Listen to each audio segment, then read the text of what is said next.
Bonjour à tous, avec l'aide de Dieu, nous allons étudier le Rambam, les lois de Metam et Mishkav ou Moshav, de ce qui rendent impur la couche et le siège, Perek Sheni, le deuxième chapitre.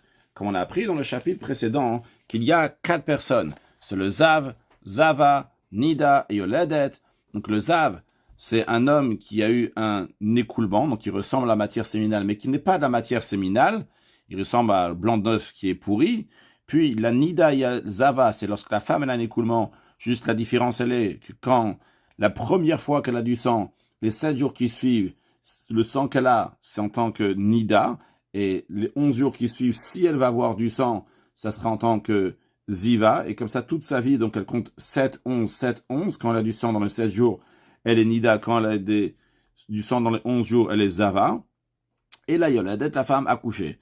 À noter que le Ram nous a dit que quand on dit Zav tout court, donc ça inclut aussi le Zav, Zava, Nida, Yoledet, donc c'est pas seulement le Zav, mais c'est Zava, Nida, Yoledet aussi. On a appris qu'ils sont des Av Atuma, donc ils sont des pères d'impureté dans le sens qu'ils sont une source d'impureté, et donc comme toute source d'impureté, s'ils vont toucher ou bien ils vont porter un être humain ou des ustensiles, eh bien ils vont devenir impurs. Quel niveau d'impureté l'être humain et l'ustensile vont devenir? Donc un premier niveau d'impureté, ce qu'on appelle un Rishon Letuma. En revanche, il faut savoir que leur impureté est très importante, et vu qu'elle est très importante, en ce qui concerne le Mishkav ou Moshav, en ce qui concerne donc toute chose sur lesquelles on peut s'allonger ou s'asseoir, de même un Merkav, donc des choses sur lesquelles on peut chevaucher, s'ils se sont mis au-dessus, et même s'ils ne sont pas touchés directement, eh bien tout ce qui est en dessous devient impur. Et quelle impureté? Devient un Avatuma, un père d'impureté, tout ce qui est en dessous. Donc c'est la loi de Metam et Mishkav ou Moshav. Ces gens-là rendent impurs le Mishkav et Moshav, la couche et le siège, au premier, à la source de l'impureté, donc Avatuma. Encore une chose, on avait appris à la fin du chapitre précédent, que certains liquides du Zav, encore une fois qu'on dit Zav, c'est Zav, Zavanida, Yoledet, sont impurs comme le Zav lui-même. C'est-à-dire que ce Zav-là, en effet, c'est un Av Atuma, c'est un père d'impureté. Encore une chose, on avait dit qu'en général, donc le Zera, la matière séminale, rend impur uniquement par le contact, non pas si on l'a porté sans la toucher. Mais lorsque le Zav, donc il est appelé Zav, une fois qu'il a 2 écoulements, à ce moment-là, il rend impur, donc cette matière-là qui est sortie, rend impur pas seulement Bemaga en touchant, mais aussi Bemassa, si ça a été porté seulement. Et on avait appris aussi qu'en plus donc du Zav lui-même, donc l'écoulement lui-même, qui est un Avatuma, il y a aussi donc la salive et les urines du Zav ou de la Zava, qui sont un Avatuma, qui sont un père d'impureté, une source d'impureté. Et maintenant, Alacha Aleph, Dam Nida, le sang d'une femme qui est Nida, donc il y a un écoulement donc, à la période donc, des 7 jours que nous avons dit, Vezava, l'écoulement de la femme, donc il y en a pendant les 11 jours que nous avons dit, Veyoledet, le sang d'une femme qui a accouché, mais Tamelach Veyavesh rend impur, qu'il soit humide ou sec. Aval Zovosh Zav, mais en ce qui concerne l'écoulement donc d'un homme du Zav, ce qu'on a vu ici, Nida Zava Yoledet, c'est la femme. Mais en ce qui concerne donc, l'écoulement du Zav, Veruko, et sa salive, Veshirvat Zaro, et sa matière séminale. Donc on parle d'un Zav qui a déjà eu 2 écoulements. Et donc sa matière séminale rend impure aussi maintenant Bemassa en le portant. Et Inometam et la Kolzman Sholar, ça se devient impur uniquement, ça rend impur uniquement lorsqu'il est humide. Avalim Veshotamida, mais si il est bien sec. Et Inometam et il ne rend pas impur. Veat Kama, jusqu'à combien c'est considéré qu'il est liquide, qu'il est fluide. Im Shorin Oto, Beposhin, si on le met dans de l'eau tiède, mais etlet pour 24 heures, Vechoser Likmocheaya, il redevient humide comme il était, il rend impur, même si maintenant, actuellement, il n'est pas humide. Mais si on va le mettre pendant 24 heures sur 24 dans de l'eau tiède, il va redevenir comme il était, il rend impur comme si il était humide actuellement. Maintenant, si les eaux étaient tièdes au début, même s'ils ne sont pas tièdes à la fin, quand même c'est considéré que c'est l'art, c'est humide. Dans un cas, on va le mettre 24 heures sur 24 dans ces eaux-là, ils vont redevenir comme c'était. Et toutes ces choses-là sont des règles qui relèvent de la tradition reçue oralement par les sages de génération en génération depuis Moshe Rabbeinu. Halachabet, Pishtan, du lin, chez Tvatun Nida. C'est une femme Nida qui a filé ce lin.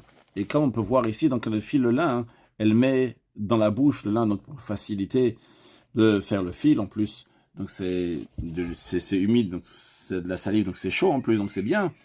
Taor, amesito taor, celui qui va bouger ce fil-là après, il sera pur. Quand on dit bouger, car en effet, le fait de bouger quelque chose du zav, c'est considéré comme si on avait porté quelque chose du zav, qu'on peut voir ici. Donc quelqu'un est en train de bouger quelque chose. C'est pas exactement le même cas ici, mais en tous les cas, donc, parce que dans notre cas, donc l'impureté, elle est là, et la personne, donc, elle le bouge avec quelque chose. Imaginons que c'est la personne qui est pure. En tout cas, l'idée, donc, c'est que on fait bouger quelque chose, eh bien, c'est considéré comme si on avait porté cette chose-là. Donc, celui maintenant qui va faire bouger ce fil-là que la femme Nida a mis sa salive, on a dit que la salive de la Nida rend impur, c'est un avatuma. Eh bien, la personne sera pure parce que cette salive-là a déjà séché.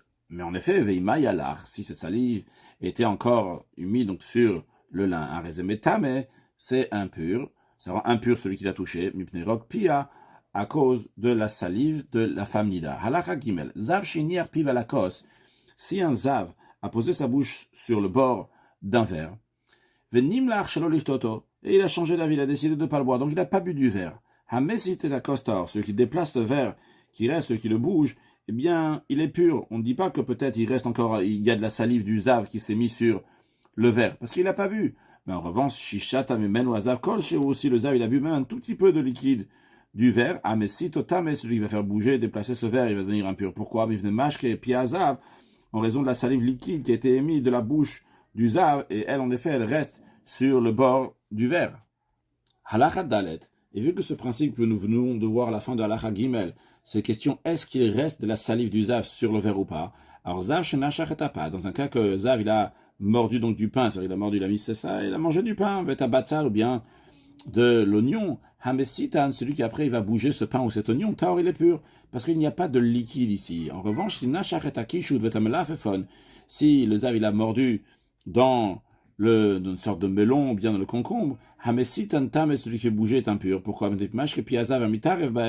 qu'il y a de la salive de la bouche du zav qui se mélange dans ces légumes-là, vu que dans ces légumes-là, il y a du liquide, contrairement à l'oignon qui n'avait pas de liquide, contrairement au pain qui n'a pas de liquide, mais lorsqu'il y a du liquide, alors le liquide de la bouche du zav se mélange avec le liquide qu'il y a dans ces légumes-là. C'est la raison pour laquelle que celui qui va toucher ces légumes-là, après que le zav a mordu dedans, sera impur. Alacha, hey, klipe polin ou klipe tourmoussine, des écosses de fèves, des écosses de lupin chez Tzatsan Agoy, que le non-juif les a écossés avec sa bouche pour enlever donc l'écosse qu'il y avait au-dessus, donc il les a mis comme ça dans sa bouche.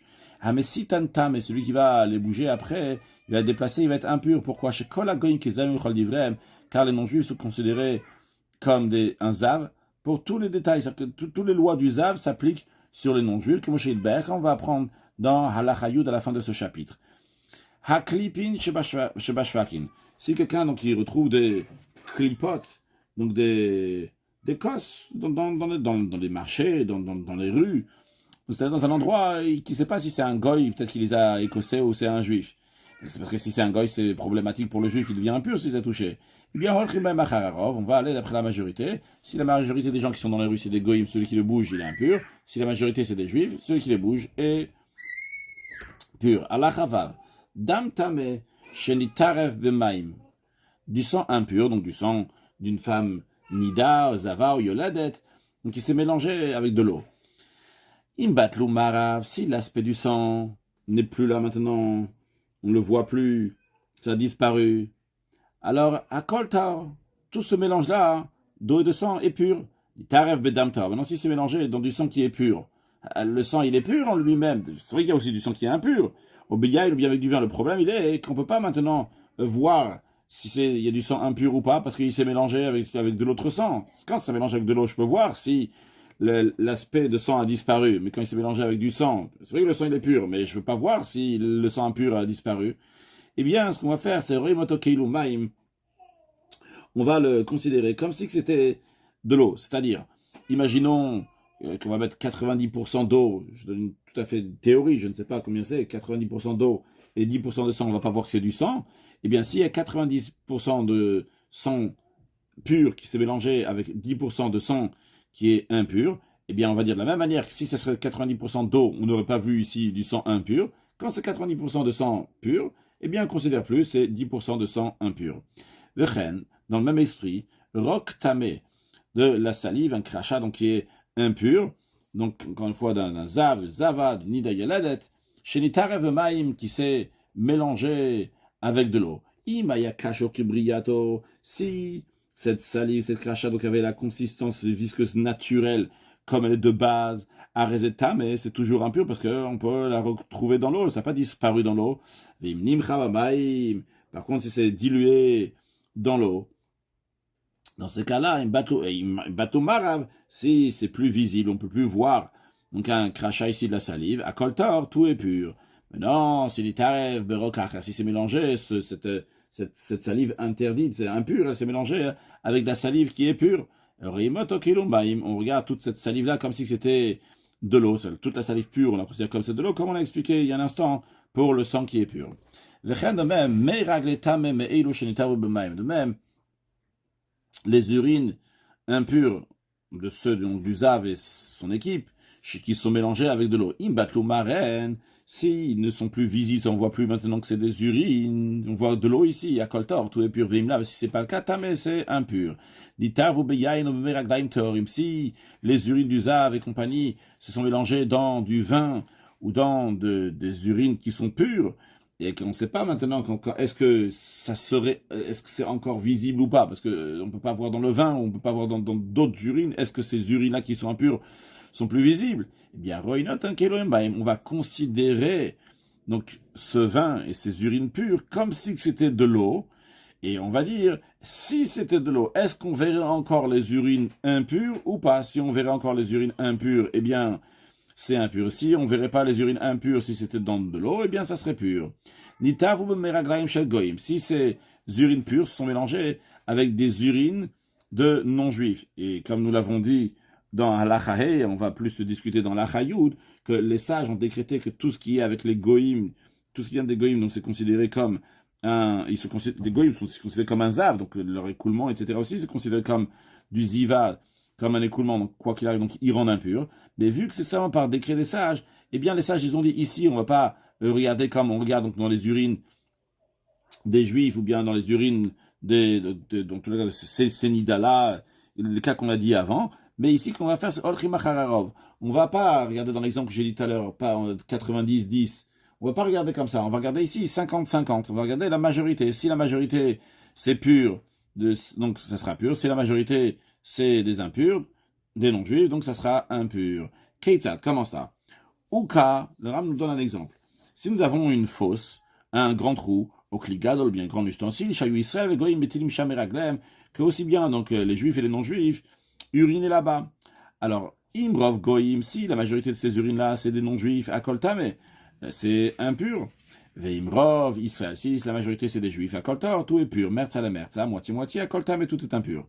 Vechanimitarev, Meragle Goyzeb, Meragle Israël, de même, si c'est mélangé, les urines d'un non-juif avec les urines d'un juif, on va regarder donc la majorité, donc la quantité d'urine, est-ce qu'il y a plus d'urine du non-juif ou bien plus d'urine du juif. On a le droit d'emprunter des urines de tout le monde, de n'importe quel juif.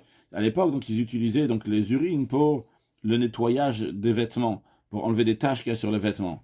Le chidouch il est ici, qu'on ne craint pas, on dit, comment je vais aller emprunter à quelqu'un, lui demander qu'il me prête des urines pour nettoyer mes vêtements. Peut-être, les urines qu'il va me donner, c'est des femmes qui sont nida, et donc c'est des avatumas, c'est des sources d'impureté. Non, on ne craint pas à ça. Pourquoi? Car les filles juives ne sont pas soupçonnées, les femmes juives ne sont pas soupçonnées de conserver leur urine quand elles sont nida. Halachachet. Cheres sheaya azav azav betilim bo meraglem. Un tesson d'urinoir en terre cuite, donc qui est le zav ou la zava, donc uriné là-bas. Et quelqu'un est venu, donc il a nettoyé une fois, une deuxième fois, il a fait passer du liquide une fois et deux fois dans ce tesson, dans cette cuve, cette urinoir, à la machine chez Kibsobaim Tmeim. Les eaux qu'il a fait passer la première fois dans cette urinoir et la deuxième fois sont toujours impures. Ou pas un shlishit, lorsqu'il fait passer une troisième fois les eaux, à ce moment-là, théorie, ils sont purs. Mais que ce soit qu'il les a nettoyés avec de l'eau, l'urinoir, il a nettoyé avec de l'eau une fois, deux fois, trois fois, ou que ce soit qu'il a nettoyé avec des urines donc, qui sont pures, il a nettoyé les urines qui sont impures, c'est uniquement la troisième fois qu'on dit que ça sera que ce qui en ressort est pur. Mais en ce qui concerne donc les deux premiers lavages, donc à l'eau ou avec des urines pures, on dit que ces eaux-là ou ces urines-là sont impures. Uniquement la troisième fois, on dit qu'il ne reste plus d'humidité, il ne reste plus de traces des premières urines. Par contre, la première et deuxième fois qu'il a lavé, il restait encore des traces des urines qui étaient impures. À la khatet, Zava Shenechu Memeraglea. Si une femme Zava, elle se trouve, sauf Shimati Assir, à la fin de 7 jours d'avoir compté, comme on a mentionné dans le cours précédent, dans le chapitre précédent, qu'il y a une Zava Ktana, une Zava Gdola, une Zava petite Zava, donc c'est une femme qui a une fois ou deux fois, elle a eu un écoulement. La grande Zava qu'elle a eu 3 fois un écoulement. Et une des différences, sont que celle qui a eu 3 jours de Ziva d'écoulement, elle doit compter 7 jours. Donc c'est d'elle qu'on parle ici au début de la Khatet, que cette femme-là, donc qui était Zava à la fin de ces 7 jours-là, elle était sur le point d'uriner. L'urine, elle avait déjà quitté la source de l'endroit où ça se trouve, mais c'est pas encore sorti du corps de la Zava. Veyarda Vetavla, elle est descendue pour s'immerger. On dit toujours descendre en général, parce qu'à l'époque c'était dans des grottes, donc elle est descendue donc pour s'immerger. Le principe est qu'elle est partie s'immerger dans un mikvé pour se purifier. Ça, elle a fini 7 jours, elle est à la fin du 7e jour. Vetila maim acharat vila. La fin du 7e jour, à la fin de 7 jours de manière plus précise. Donc, et après qu'elle s'est trempée dans le bain rituel, après seulement, elle est partie uriner. Mais l'eau, les urines avaient déjà quitté leur source avant qu'elle va se tremper dans le mikvé. Alors la question, elle est, Arem Saf, et qu'il y a un doute ici, Macharakira Olchin. Est-ce qu'on va ici regarder le moment où l'urine a quitté sa source, mais n'est pas encore sortie de son corps? Vezava Aïta. Donc elle était Zava à ce moment-là. Et donc ces urines-là, ils sont impurs. Parce qu'ils sont pas sortis du corps, mais ils sont sortis de leur source lorsqu'ils étaient Zava. Et maintenant, ils sont sortis. Mais quand ils sont sortis maintenant, nous, on regarde du moment où ils sont partis de leur source. Au Acharietsia. Ou bien, on regarde pas au moment où ils sont sortis de leur source. On regarde au moment où ils sont sortis du corps de la femme. Et au moment où ils sont sortis du corps de la femme, Shitor, elle est pure. Donc, il y a un doute sur ces urines-là. Dans le même esprit, Vchen Goya, de même une non-juive, Shenek ou Memeraglea, que ces urines, donc, ont quitté la source déjà, mais ne sont pas encore sorties de son corps. Et entre-temps, Venit Gaïr, elle s'est trempée dans le bain rituel, elle a fait ce qu'il faut donc pour se convertir. Elle s'est convertie, elle s'est trempée dans le bain rituel, elle a uriné après qu'elle s'est trempée dans le bain rituel. Mais ces eaux-là, ces urines avaient déjà quitté leur source, c'était une Goya, quand c'était une Goya, donc ces urines sont considérées impures, comme c'est une Zava. Parce que les sages ont dit que les Goyim sont comme des Zavim.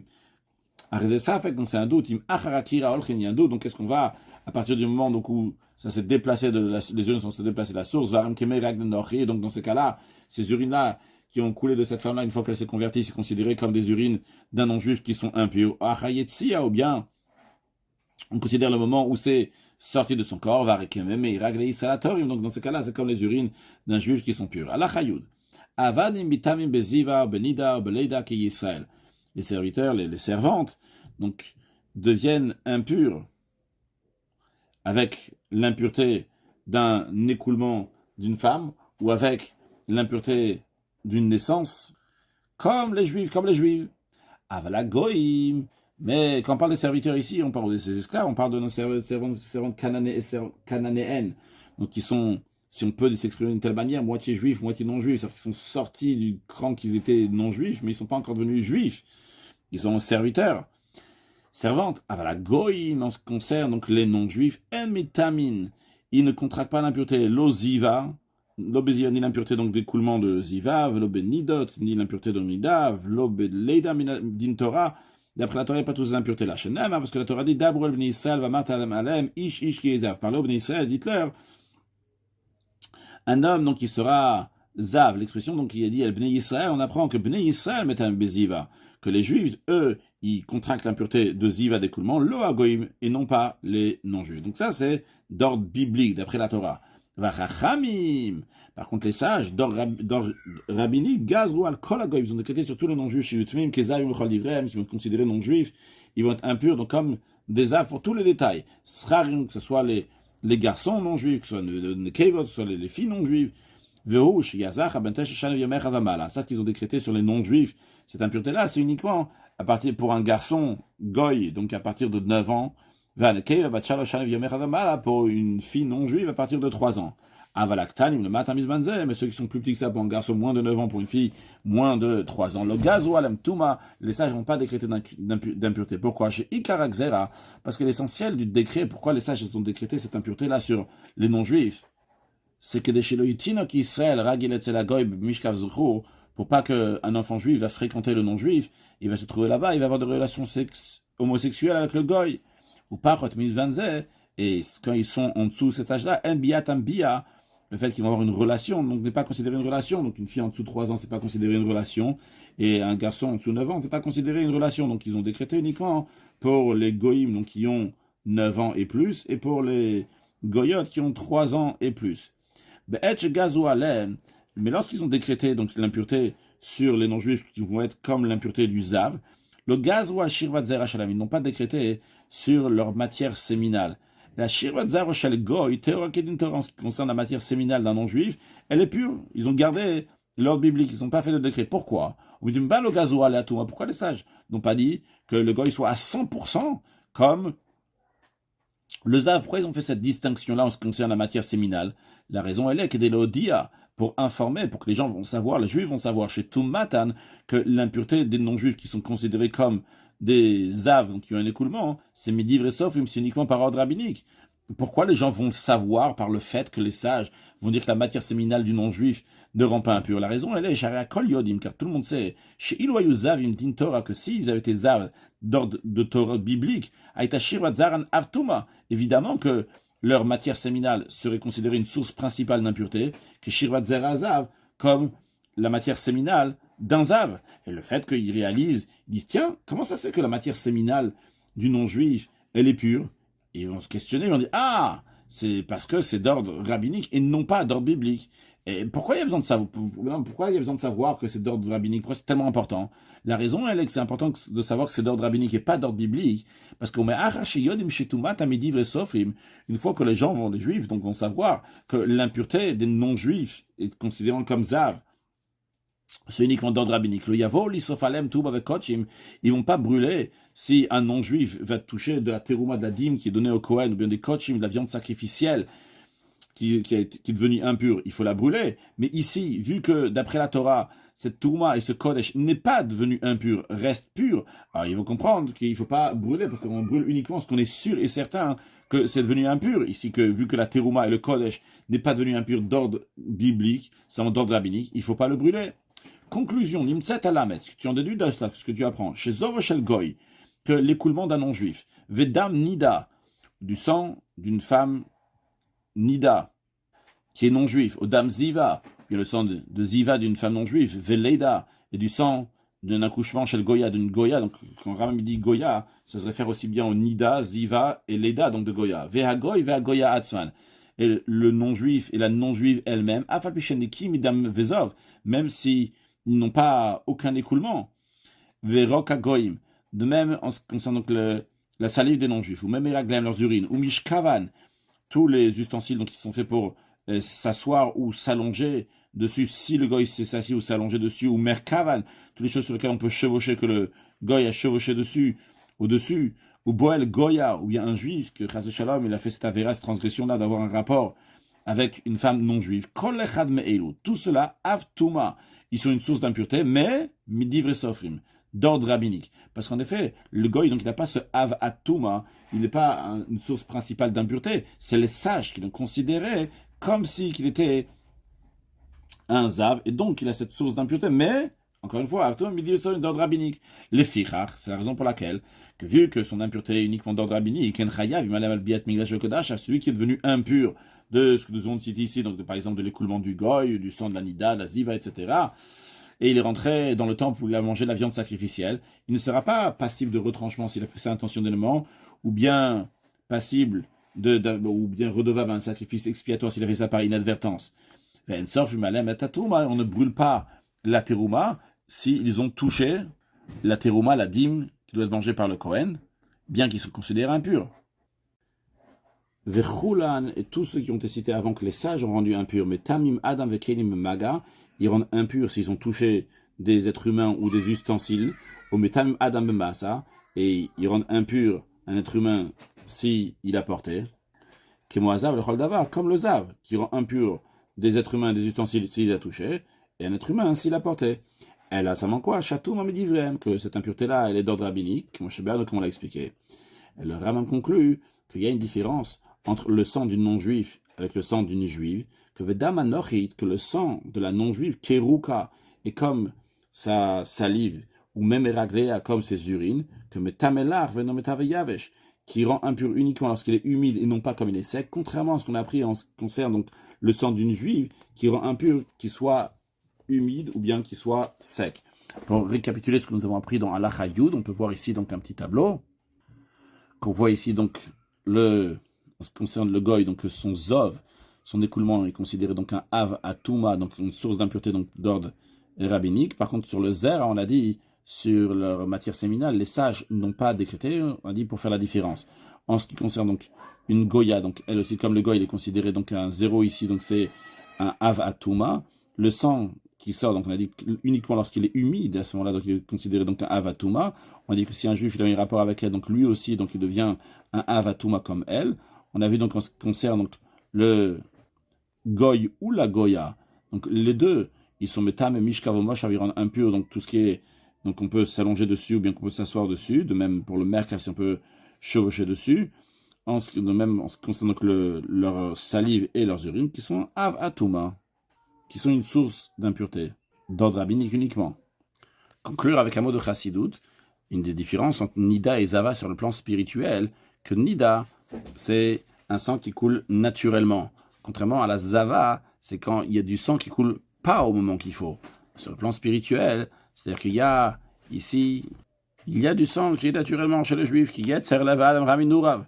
Le Dam Ziva, c'est lorsque la personne s'est poussée encore plus, qu'il a encore poussé le Yetzerara. Donc on va essayer ni d'être Nida, ni d'être Zava sur le plan spirituel, ne pas écouter le Yetzerara, ni les choses naturelles, ni ce qui ont poussé le Yetzerara, mais faire tout ce qu'on peut pour amener Mashiach, Na, ou une excellente journée.